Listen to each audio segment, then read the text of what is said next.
Hello, students. I hope you all are fine and hope for your better health. So, in SST, we are discussing the economics chapter 1, the story of village Palampur. In this chapter, we are discussing about the farming in Palampur. In this topic, we have learned the most important factor for farming, that is the land. सो हम land के बारे में पूरी तरीके से हम लोग देख चुके हैं कि लैंड की इम्पॉर्टेंस क्या है, पालमपुर में उसका डिस्ट्रीब्यूशन कैसा है। तो ये सारे फैक्टर्स हम देख चुके हैं। फार्मिंग के टाइप्स क्या है, क्रॉप सीजनिंग कैसी हो रही है, तो these topics are discussed. So now let me discuss about the next topic, the labour. So अब हम आगे स्टार्ट कर रहे हैं, who will provide the labour, यानी हम अब इसमें पूरा देखेंगे कि फार्मिंग में लेबर किस तरीके से इम्पॉर्टेंट रोल प्ले करता है। So let me discuss this topic again. After land, labour is the next necessary factor for production. कि किसी भी प्रोडक्शन या फार्मिंग के लिए जो लैंड मास के बाद लेबर एक बहुत ही ज़रूरी फैक्टर माना गया है। फार्मिंग में लेबर फोर्स की बहुत ज़्यादा ज़रूरत पड़ती है। Farming requires a great deal of hard work. Small farmers along with their families cultivate their own field, thus they provide the labour required for farming themselves.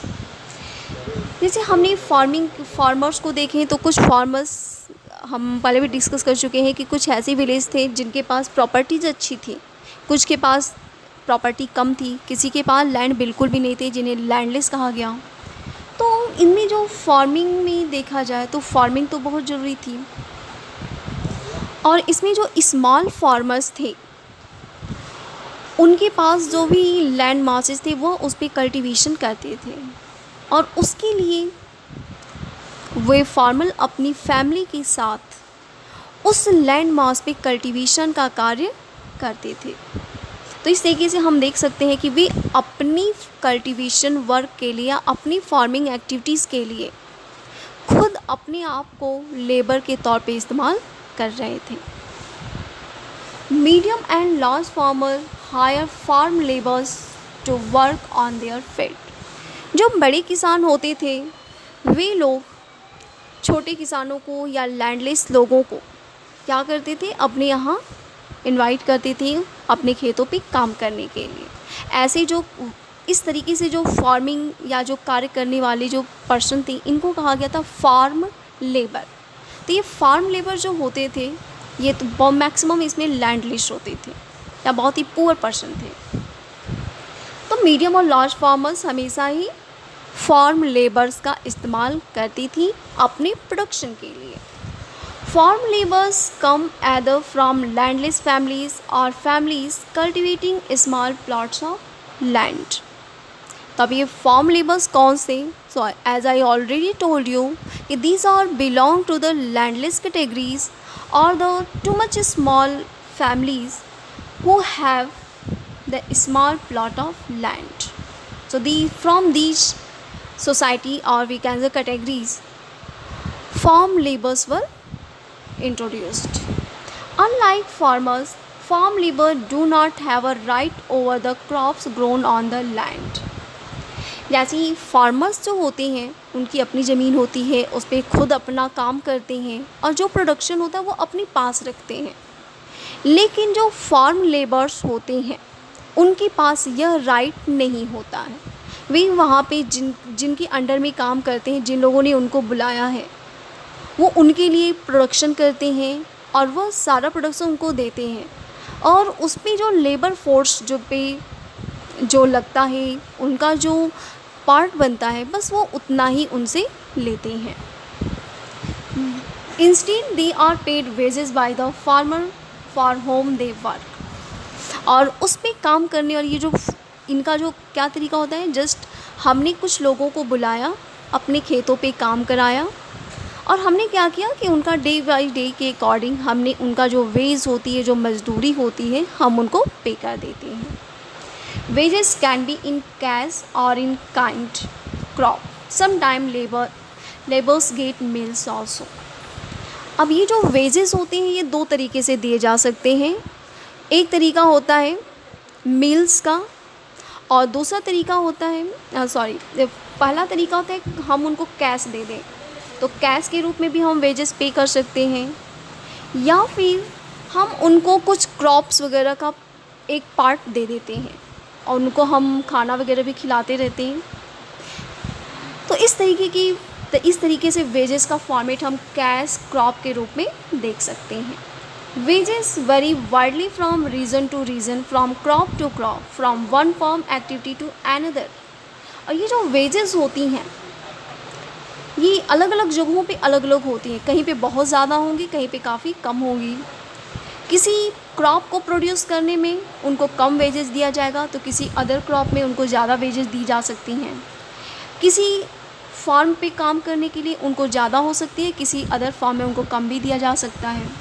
तो ये डिपेंड करता है कि वो किस तरीके की एरिया में बिलोंग करते हैं, किस तरीके की वो क्रॉपिंग कर रहे हैं।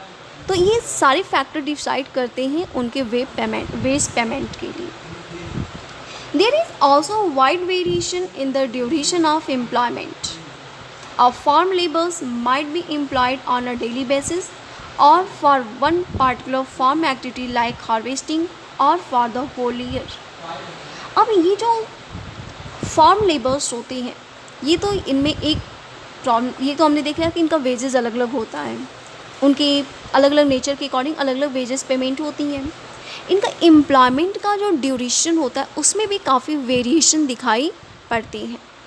कभी कभी कुछ ऐसे भी होते हैं जिनको हम हार्वेस्टिंग के समय में, उनकी सोइंग के टाइमिंग में हमने बुला लिया, बीच बीच में उनके वर्किंग के लिए हम उनको बुला करके उस पर काम करा देते हैं। जस्ट हमने आज सोइंग कराई, उन लोगों को बुलाया गया, आज उन्होंने अपना काम किया और उनका वेज पेमेंट हमने कर दिया। फिर कुछ समय बाद हमने उनमें इरिगेशन के लिए उनको बुला लिया, तो वह इरिगेशन का काम किया और उस दिन का वेज पेमेंट हमने दे दिया। तो अलग अलग तरीके से इनका जो ड्यूरेशन होता है एम्प्लॉयमेंट का वह भी काफ़ी अलग अलग दिखाई पड़ता है। अब बात करते हैं कि इन फार्म लेबर्स के साथ प्रॉब्लम्स क्या होती है, कि अब ये जो लेबरर्स होते हैं किस तरीके से किन किन प्रॉब्लम्स को फेस करते हैं। Only large farmers hire the labourers, therefore they are in difficulty to find job. पहली चीज़ कि जो लार्ज फार्मर्स होते हैं सिर्फ वही लेबरर्स को हायर करते हैं। तो पालमपुर की सिचुएशन में देखें तो बहुत ही कम ऐसी पॉपुलेशन थी जहाँ पर जिनके पास या बिग फार्मर्स की संख्या काफ़ी कम है। तो ये जो लार्ज फार्मर्स हैं इनकी संख्या कम होने की वजह से फार्म लेबरर्स के पास अपॉर्चुनिटीज़ कम होती हैं। They get work for very limited number of days. Agriculture is seasonal. ये एग्रीकल्चर का जो वर्किंग होता है वो काफ़ी सीजन वाइज होता है, कुछ समय में कुछ होगा, कुछ टाइम वाइज टाइम हो जाए। तो ऐसे सिचुएशन में इनके पास लिमिटेड नंबर ऑफ डेज़ होते हैं वर्क के लिए, तो इनकी वेजेस भी उसी के अकॉर्डिंग इनको दी जाती हैं। Modern machineries are also replacing the farm labourers. कि आज की डेट में जो मॉडर्न मशीनरीज़ वगैरह का जो इंट्रोडक्शन हो गया है इसकी वजह से फार्म लेबरर्स को कम से कम बुलाया जाता है। यानी हमको जहां हम पहले 15 फार्म लेबरर्स को ला करके काम कराते थे, आज हम 1 या 2 लोगों से काम करा दे रहे हैं। तो ये कहीं ना कहीं मशीनरीज़ के आने की वजह से इनके जॉब अपॉर्चुनिटीज़ में भी काफ़ी कमी देखने को मिलती है। Their wages are very less. They are forced to take loans from the local money lenders and landlords. They have to search for other works not related to farming. कि अब इनके साथ क्या है कि कभी कभी इनकी कंडीशन ऐसी भी होती है कि इन्हें अपने लाइफ सर्वाइवल के लिए जो लोकल मनी लैंडर्स होते हैं, जो लैंडलॉर्ड्स होते हैं, इनसे उनको कुछ लोन लेना पड़ जाता है। जिसकी वजह से इनको कभी कभी प्रॉब्लम्स भी काफ़ी फेस करनी पड़ती हैं। इसके साथ ही साथ ये ऐसे वर्क को सर्च करते हैं जो फार्मिंग से रिलेटेड ना हो, फार्मिंग से रिलेटेड नहीं हो, that is the non farming activities. So in next day let me discuss about the capital needed for farming. Thanks to everyone.